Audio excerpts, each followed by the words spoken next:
안녕하세요. 말씀을 읽어주는 아빠, 말씀을 연구하는 아빠, 말씀을 가르치는 아빠, 토라파빠의 파파 제이크입니다.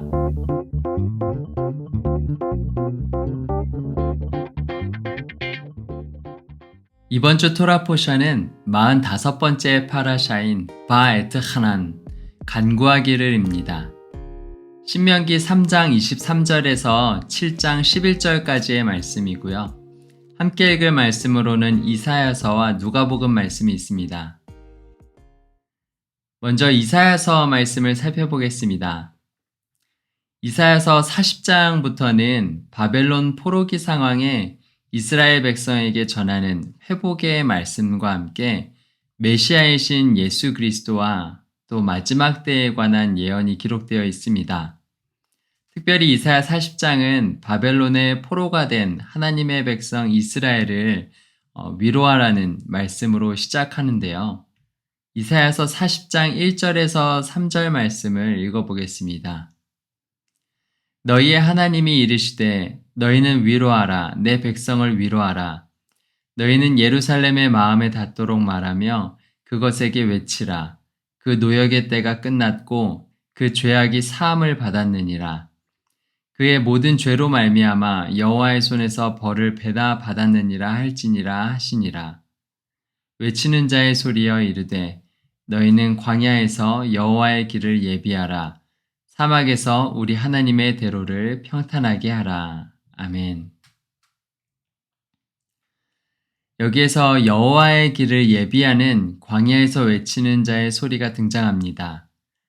이어지는 말씀에서는 모든 것이 변해도 하나님의 말씀은 영원히 변하지 않음을 선포하며 이 아름다운 소식을 전하는 자에게 높은 산에 오르라고 명령하는데요. 이사야서 40장 8절에서 9절 말씀을 읽어보겠습니다. 풀은 마르고 꽃은 시드나 우리 하나님의 말씀은 영원히 서리라 하라. 아름다운 소식을 시온에 전하는 자여 너는 높은 산에 오르라. 아름다운 소식을 예루살렘에 전하는 자여 너는 힘써 소리를 높이라. 두려워하지 말고 소리를 높여 유다의 성읍들에게 이르기를 너희의 하나님을 보라 하라. 아멘. 이번 주 파라샤인 신명기 말씀을 보면 하나님께서는 모세에게 비스가산 꼭대기에 올라가서 그 땅을 바라보라고 하십니다. 하지만 모세가 요단을 건너서 그 땅에 들어가지는 못할 것이라고 말씀하시는데요. 그런 모세는 이스라엘 백성에게 하나님의 규례와 법도를 준행할 것을 명령하며 광야에서 하나님의 백성이 나아갈 길을 준비하는 것을 볼 수가 있습니다. 또한 이사야 40장의 후반부를 보면 하나님과 우상을 비교하며 여호와 외에 다른 신이 없음을 설명하고 있는데요. 이사야 40장 18절에서 19절 말씀입니다. 그런즉 너희가 하나님을 누구와 같다 하겠으며 무슨 형상을 그에게 비기겠느냐. 우상은 장인이 부어 만들었고 장색이 금으로 입혔고 또 은사슬을 만든 것이니라. 아멘. 이번 주 파라샤인 신명기 말씀에는 특별히 우상을 만들거나 그것들을 섬기는 것을 엄하게 경고하시는 것을 볼 수가 있습니다. 이런 내용들을 함께 살펴보시면 좋을 것 같습니다. 다음으로 누가복음 말씀을 살펴보겠습니다. 누가복음 3장 2절에서 15절까지의 말씀인데요. 누가복음 3장에는 앞서 이사야 선지자의 글에서 예언되었던 바로 그 광야에 외치는 자의 소리가 등장합니다. 바로 예수님의 사촌이자 제사장 사가랴의 아들인 세례 요한인데요. 세례 요한은 요단강 근처에서 사람들에게 죄사함을 받게 하는 회개의 세례를 베풉니다. 누가복음 3장 7절에서 10절 말씀을 읽어보겠습니다. 요한이 세례받으러 나아오는 무리에게 이르되 독사의 자식들아 누가 너희에게 일러 장차올 진노를 피하라 하더냐. 그러므로 회개에 합당한 열매를 맺고 속으로 아브라함이 우리 조상이라 말하지 말라. 내가 너희에게 이르노니 하나님이 능히 이 돌들로도 아브라함의 자손이 되게 하시리라. 이미 도끼가 나무 뿌리에 놓였으니 좋은 열매 맺지 아니하는 나무마다 찍혀 불에 던져지리라. 무리가 물어 이르되 그러면 우리가 무엇을 하리이까? 아멘. 세례 요한의 설교를 들은 이스라엘 사람들은 구원에 합당한 좋은 열매를 맺기 위해서 무엇을 해야 하는지 물어봅니다. 세례 요한은 그들에게 마땅히 행할 일들에 대해서 가르치는데요. 이번 주 파라샤의 신명기 말씀에서 모세는 이스라엘 백성이 하나님께서 기업으로 주시는 땅에서 그들이 마땅히 지켜 행해야 하는 규례와 법도들을 가르치는 장면이 나옵니다. 이러한 내용들을 함께 생각해 보시면 좋을 것 같습니다. 다음으로 신명기 말씀입니다. 이번 주 매일 읽게 된 말씀 본문은 다음과 같고요. 인스타그램의 토라파파에서 확인하실 수 있습니다. 먼저 전체 내용을 간략하게 살펴보겠습니다. 지난주에 이어 신명기 3장의 후반부에는 요단을 건너 하나님께서 약속하신 가나안 땅에 들어가길 간구하는 모세와 또 그런 모세에게 말씀하시는 여호와의 명령이 나타나 있습니다. 이어지는 4장부터는 본격적으로 모세의 고별 설교가 시작되는데요. 먼저 신명기 4장에는 이스라엘 백성에 대한 모세의 당부와 함께 우상 숭배에 대한 경고가 기록되어 있습니다. 그리고 요단 동편 지역의 도피성에 대해서도 기록되어 있습니다. 다음으로 신명기 5장에서는 모세가 신의 산, 곧 하나님의 산 호렙에서 하나님께서 이스라엘 백성에게 주신 언약인 십계명 말씀을 다시 한번 선포하며 가르칩니다. 쉐마 이스라엘로 유명한 신명기 6장에서는 여호와를 사랑하라는 가장 큰 계명에 대해서 설명하고 있고 마지막으로 신명기 7장에서는 가나안 7족속과 하나님의 성민인 이스라엘에 관하여 설명하고 있습니다. 그럼 한 장 한 장 좀 더 자세히 살펴보도록 하겠습니다. 먼저 지난주에 이어서 신명기 3장의 후반부에는 요단 동편의 벳볼 맞은편 골짜기에서 요단을 건너 약속의 땅에 들어가길 구하는 모세의 간구가 나타나 있습니다. 신명기 3장 23절에서부터 25절까지 말씀을 읽어보겠습니다. 그때에 내가 여호와께 간구하기를 주 여호와여 주께서 주의 크심과 주의 권능을 주의 종에게 나타내시기를 시작하셨사오니 천지간에 어떤 신이 능히 주께서 행하신 일, 곧 주의 큰 능력으로 행하신 일 같이 행할 수 있으리이까. 구하옵나니 나를 건너가게 하사 요단 저쪽에 있는 아름다운 땅, 아름다운 산과 레바논을 보게 하옵소서 하되. 아멘. 이런 모세에게 하나님께서는 비스가 산 꼭대기에 올라가서 그 땅의 동서남북을 눈으로 보라고 말씀하십니다. 하지만 요단을 건너 그 땅에 들어갈 수는 없다고 말씀하시는데요. 그러면서 한편으로는 모세의 후계자 여호수아가 이스라엘 백성을 이끌고 그 땅에 들어가 기업을 얻을 수 있도록 그에게 명령하고 그를 담대하게 하고 또 그를 강하게 하라고 모세에게 명령하십니다. 다음으로 신명기 4장부터 이스라엘 백성에게 전하는 모세의 가르침, 곧 모세의 설교가 기록되어 있습니다. 특별히 히브리어 원어로 성경을 보게 되면 쉐마 이스라엘로 유명한 신명기 6장뿐만이 아니라 신명기 4장과 5장도 이스라엘아 들으라, 곧 쉐마 이스라엘이라는 문구로 시작하는 것을 볼 수가 있는데요. 4장에는 이스라엘 백성에게 행하라고 모세가 가르치는 여호와의 규례와 법도에 대한 모세의 당부의 말씀들이 기록되어 있습니다. 모세는 여호와의 규례와 법도들을 너희가 들어야 산다라고 말하면서 여호와의 명령을 가감하지 말고 지켜 행하길 당부합니다. 신명기 4장 1절 말씀을 읽어보겠습니다. 이스라엘아, 이제 내가 너에게 가르치는 규례와 법도를 듣고 준행하라. 그리하면 너희가 살 것이요 너희 조상의 하나님 여호와께서 너희에게 주시는 땅에 들어가서 그것을 얻게 되리라. 아멘. 그러면서 그들이 하나님을 잊거나 떠나지 않도록 또 하나님 경외함을 자녀들이 알게 하기 위해서 스스로 삼가며 마음을 힘써 지키라고 명령합니다. 그런 다음 소멸하는 불, 질투하는 하나님을 언급하며 우상 숭배에 대해서 특별히 주의를 주며 경고를 합니다. 신명기 4장 25절에서 26절 말씀입니다. 내가 그 땅에서 아들을 낳고 손자를 얻으며 오래 살 때에 만일 스스로 부패하여 무슨 형상의 우상이든지 조각하여 내 하나님 여호와 앞에 악을 행함으로 그의 노를 일으키면 내가 오늘 천지를 불러 증거를 삼노니 너희가 요단을 건너가서 얻는 땅에서 속히 망할 것이라. 너희가 거기서 너희의 날이 길지 못하고 전멸될 것이니라. 아멘. 하나님께서는 만일 이스라엘이 어떠한 형상의 우상이든 만들어 섬기면 그들이 속히 망하고 전멸될 것을 하늘과 땅에 맹세하여 증거를 삼으십니다. 하지만 이스라엘이 이러한 환난 가운데서 마음을 돌이켜 다시 여호와께로 돌아오면 그들에게 자비를 베푸실 것에 대해서도 약속하시는데요. 여기서 자비하신 하나님, 엘 라훔이라는 표현이 등장합니다. 신명기 4장 29절에서 31절 말씀을 읽어보겠습니다. 그러나 내가 거기서 내 하나님 여호와를 찾게 되리니 만일 마음을 다하고 뜻을 다하여 그를 찾으면 만나리라. 이 모든 일이 내게 임하여 환난을 당하다가 끝날에 내가 내 하나님 여호와께로 돌아와서 그의 말씀을 청종하리니 내 하나님 여호와는 자비하신 하나님이심이라. 그가 너를 버리지 아니하시며 너를 멸하지 아니하시며 내 조상들에게 맹세하신 언약을 잊지 아니하시리라. 아멘.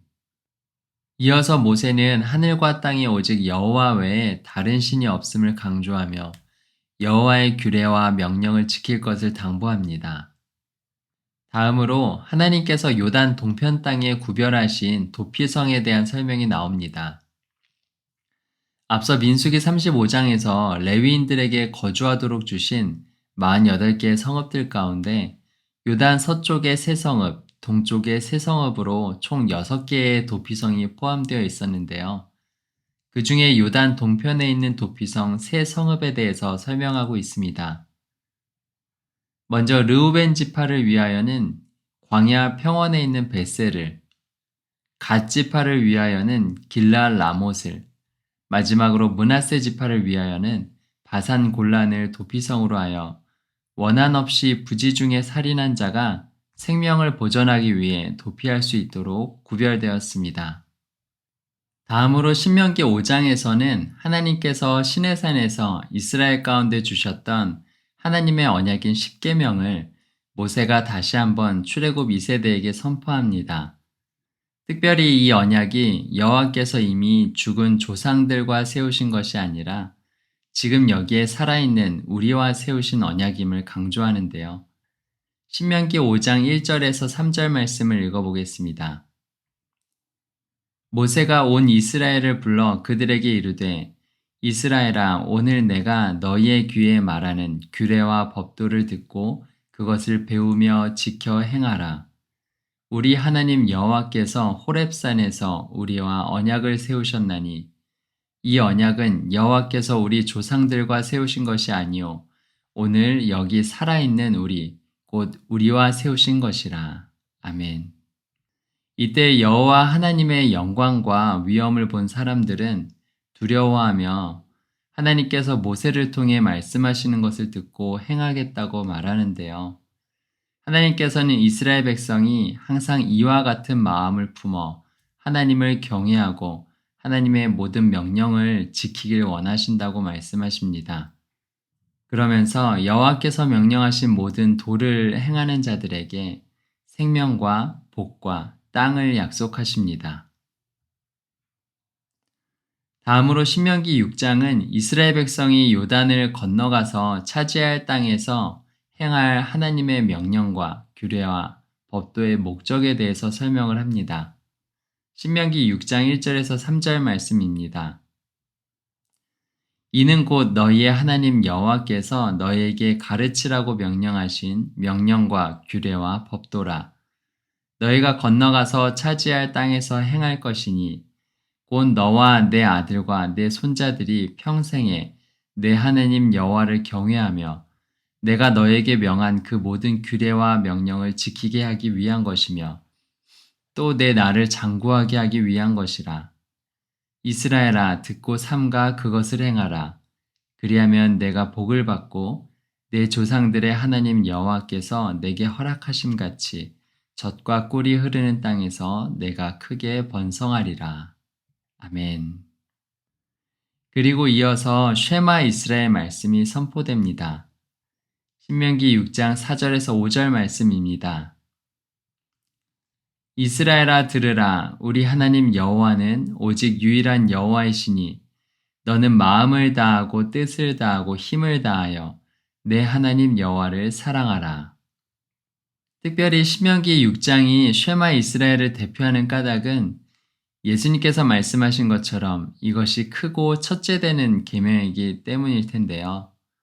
이 쉐마 이스라엘 말씀에는 4가지 명령이 함께 포함되어 있습니다.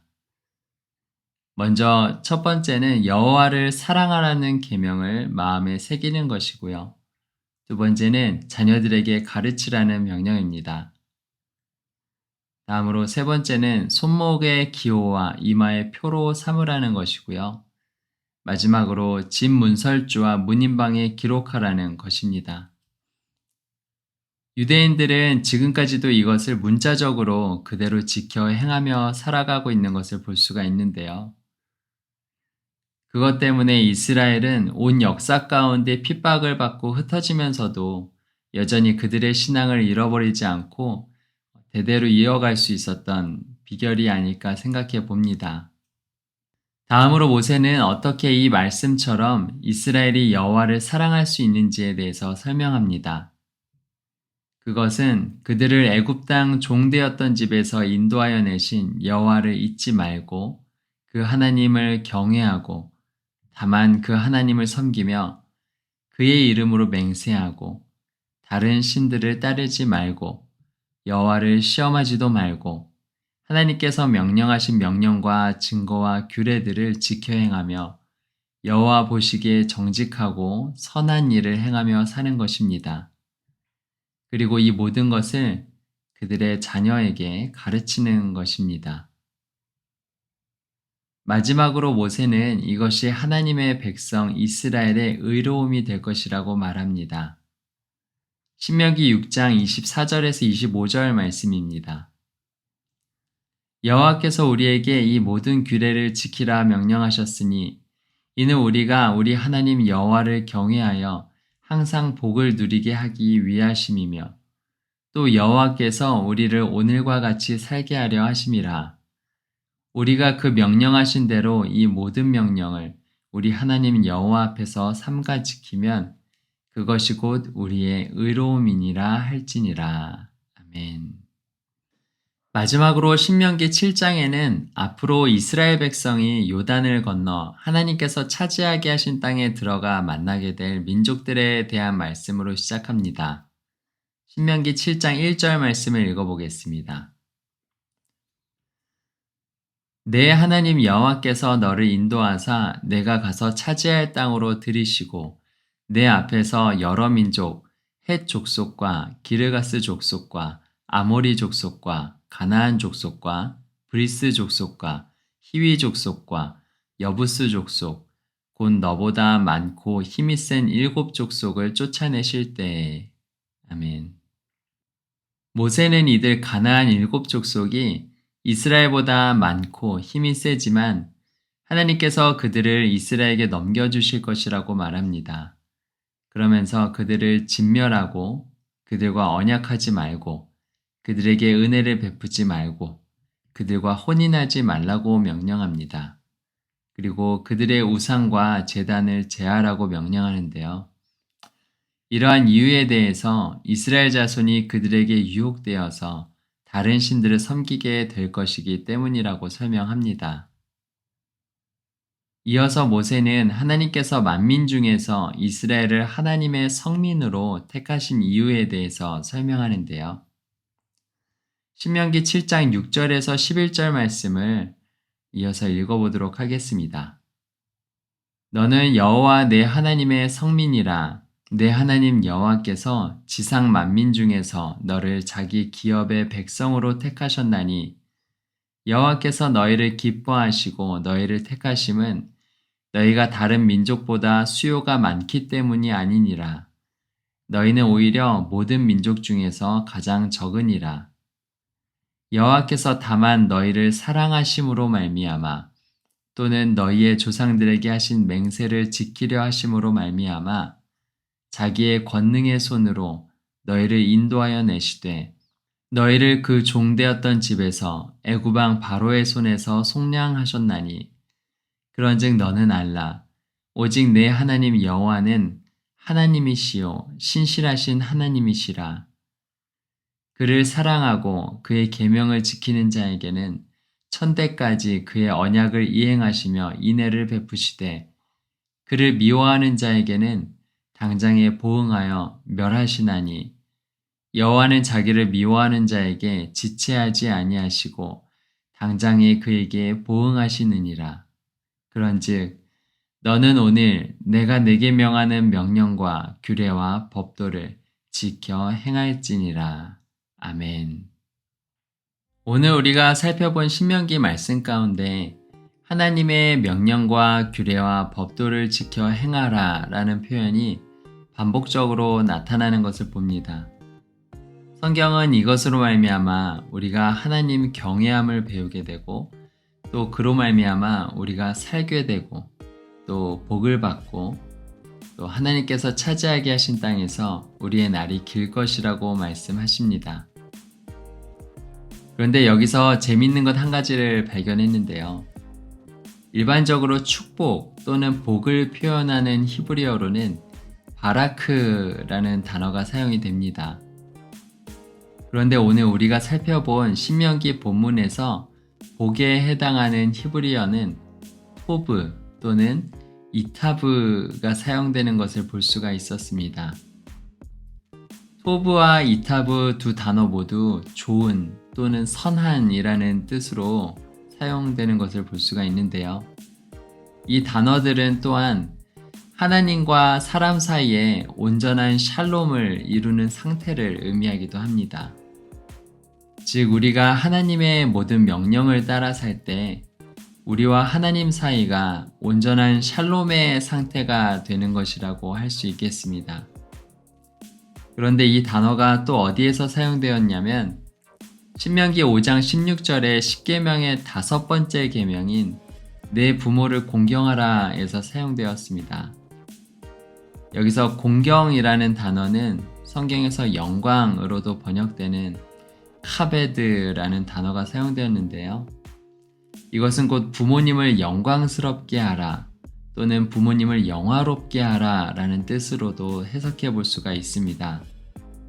즉, 자녀가 부모를 공경하는 것, 자녀가 부모를 영화롭게 하는 것이 하나님께서 원래 디자인하신 가정의 온전한 모습이라는 것을 생각해 볼 수가 있겠는데요.